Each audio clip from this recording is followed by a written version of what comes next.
Hello. Assalamualaikum guys. Welcome back to my channel. Let's continue this game.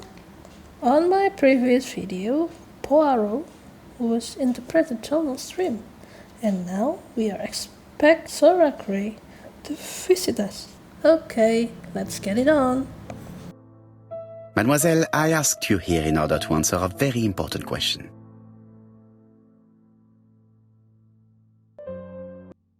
Am I right in thinking you said that you did not speak to anyone on the day Sir Carmichael was murdered? It's the absolute truth. Yet, Lady Clark maintained that she saw you talking to a stranger on the front doorstep. Really? She must have been mistaken. Oh, I remember now. I'd forgotten all about it, but it wasn't important. It was just a salesman. One of those traders who sell stockings from door to door. Can you describe him to me? Medium size, glasses, dark suit, and a felt hat. Not the sort of man you notice. Completely harmless. That's why I forgot all about him. Nothing else? He was very hesitant and shy. Usually door-to-door salesmen are very confident, but he wasn't. You did not leave Churston willingly, I believe. I don't wish to lie. Lady Clark did not appreciate my presence. And Franklin could not go against the wishes of a sick lady. He is a good man, and he worries a great deal about his sister-in-law. I noticed that you left some personal belongings behind at Churston. Are you planning on returning to Churston? Who knows what the future holds? Bien. I must ask you one last question. Please reply frankly with either yes or no. If Lady Clark had died, would you have agreed to marry Sir Carmichael if he'd asked you? How dare you ask such a question? Sir Carmichael treated me just like his daughter. And all that I ever felt him was affection and gratitude, nothing else. Thank you, mademoiselle. I will not keep you any longer. Miss Grey didn't admit it. I met Thora Grey on the stairs. Her cheeks were ablaze, and she appeared to be deeply hurt. What? Poirot, have you offended the poor girl again? Do you have good reasons for accusing her? I accused her of nothing, Hastings. I simply asked her an important question she did not answer. Let us see if we can answer it for her. We can answer it for her? Let us now try and get our brain cells to work. Would Thora have married Sir Carmichael if he had lived? Sir Carmichael had offered Thora a brooch. Thora is evasive about her relationship with Sir Carmichael. Sir Carmichael found Thora. You must know how to read between the lines, Hastings. When Sir Carmichael refers to paternal affection, he is lying to himself. Read this engraving on the brooch. A dark dragon for an angel with glossy hair. These are the words of a lover, not a father. Lady Clark was not wrong. What if Sir Carmichael had fallen in love with his secretary?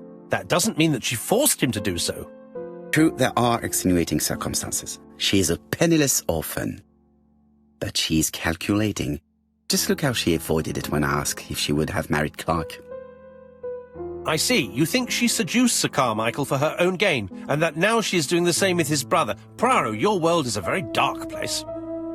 Do not get carried away, mon ami. We have another more important matter to settle. Really? Yes, would you believe that Miss Grey taught me something new? Let us now try and get our brain cells to work. Is there another common point between the mother, Mrs. Asher personal effect, a stocking box, and an account book? Patty's mother is upset that her daughter never got to wear her gift, a box of stockings. Thora Grey saw a door-to-door salesman coming towards the house on the day of the murder. It's perfectly clear, Hastings, perfectly clear. Indeed, a stocking seller visited Andover, Bexhill and Churston on the day of each murder. We have our suspect. This should be of interest to Job. Before each murder, the victim or someone close to them were in a situation where they could buy stockings. What? The suspect is the stocking salesman? It is weird that all three places we can find stocking. Chief Inspector, we are looking for a stocking salesman. I see you have a suspect. Yes. Contact all the stocking wholesalers who may employ him.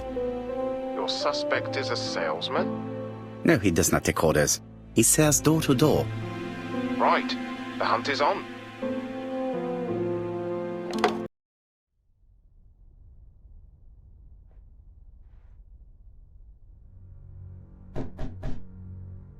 Who is this person anyway? Are you leaving, Mr. Cust? Yes, I'm going to Cheltenham. You shouldn't travel today. You don't look very well. I have to. I have engagements. I must respect them.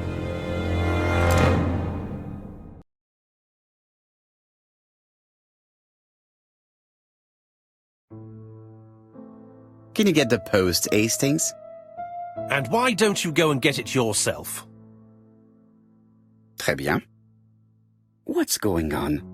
I've never known Hastings to be so disagreeable. Hastings is irritated? Yeah, what's going on? Are you collecting the post, Poirot? Let's ignore him for now.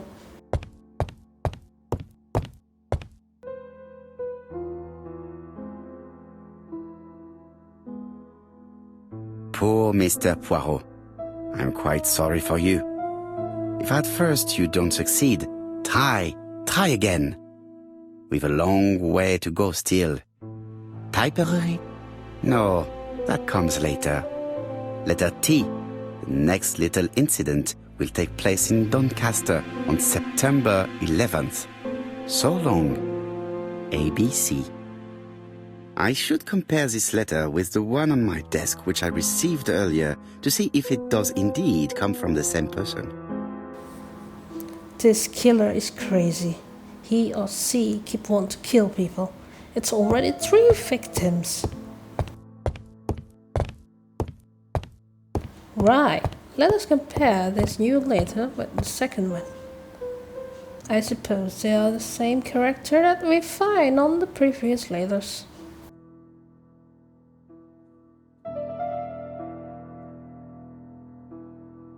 Let us examine this more closely. Certain characters in the 2 letters may have similar defects. Yes, this I is weird. Yes, the I characters in the 2 letters do indeed have the same defects. I have to find some other similar defects to confirm my theory. Yes, the A appears to be quite unusual. That's right. The A characters in the 2 letters do indeed have the same defects. I have to find some other similar defects to confirm my theory.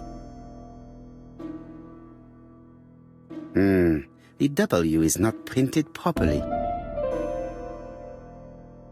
Of course, the W characters in the 2 letters do indeed have the same defects. My theory was right. These 2 letters were written with the same typewriter. Yeah, it's the same. Hastings, he strikes tomorrow. Chief Inspector Japp? He's on another line. Can I take a message? Yes, please, mademoiselle. It is from Hercule Poirot. Tell him ABC strikes tomorrow in Doncaster. He must call me back. Very well, sir.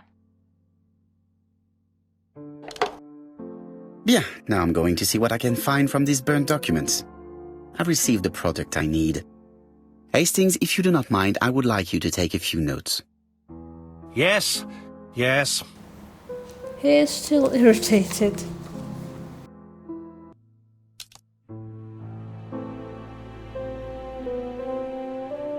If someone has tried to get rid of these documents, they may be important. Yes, I think those are important. Let's get to work.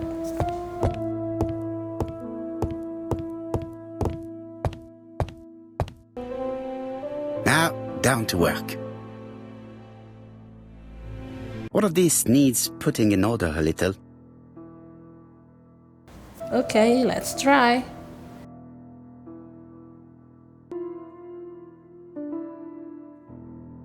This page will be reconstructed in a flash.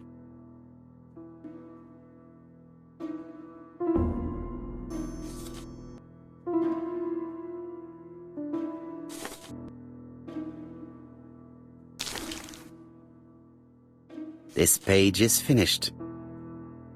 That's done. 3 more to go. Yeah, first page.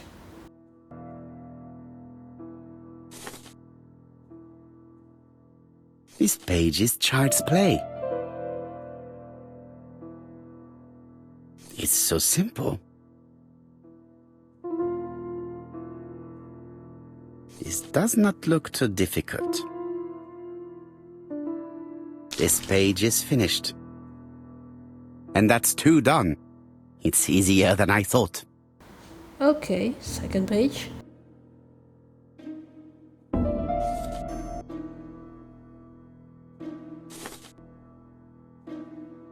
This does not look too difficult. I think that this is right. This page is finished. Only 1 more. Keep going. Third page. 1 way to go. This piece should be placed here.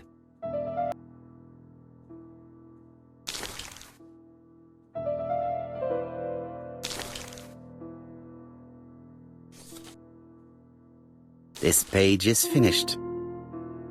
All the pages are reconstructed. Yeah, I finished all 4 pages. A bottle of solvent.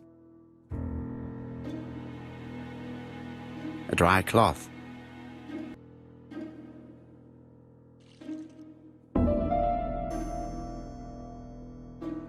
The cloth is now soaked with solvent.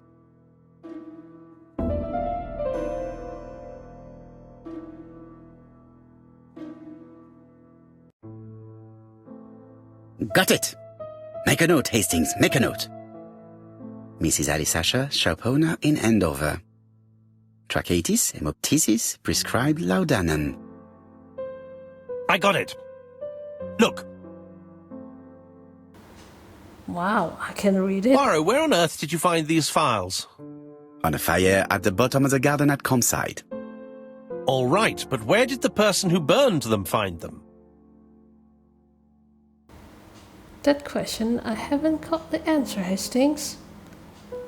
Let's read them. Alice Asher, shopkeeper in Andover. Tracheitis, hemoptysis, chronic cough with loss of blood. Prescribed laudanum-based cough medicine. Betty Barnard, waitress in Bexhill. Chronic bronchitis, causing dysphonia. Advised to stop smoking. Alexander Bonaparte Cust. War wounded, mustard gas and head trauma. Pulmonary emphysema. Hemoptysis. Coughing fits with blood. Suffers from absences and amnesia. Dick Dudley Dunbar, owner of the Black Swan Hotel in Doncaster. Asthmatic, heart disease, heart condition. Let us now try and get our brain cells to work. The first 2 are the past victims. Who are the other 2? Where do the burned documents come from? Sir Carmichael Clark's medical records have been consulted recently. All the victims suffered from throat afflictions. Mrs. Asher's name is visible on the burned documents. The documents come from Dr. Clark's patient records. The burned documents are medical records, and without a doubt they come from Clark's archives. First of all, because all the patients have throat conditions. And secondly, their name starts with either A, B, C or D, and it is precisely the files that match these letters. that have been tampered with. But why burn these files? How come the names of the 2 victims appear on them? And who are the 2 other patients? These are very good questions. Yeah, very good questions, Hastings.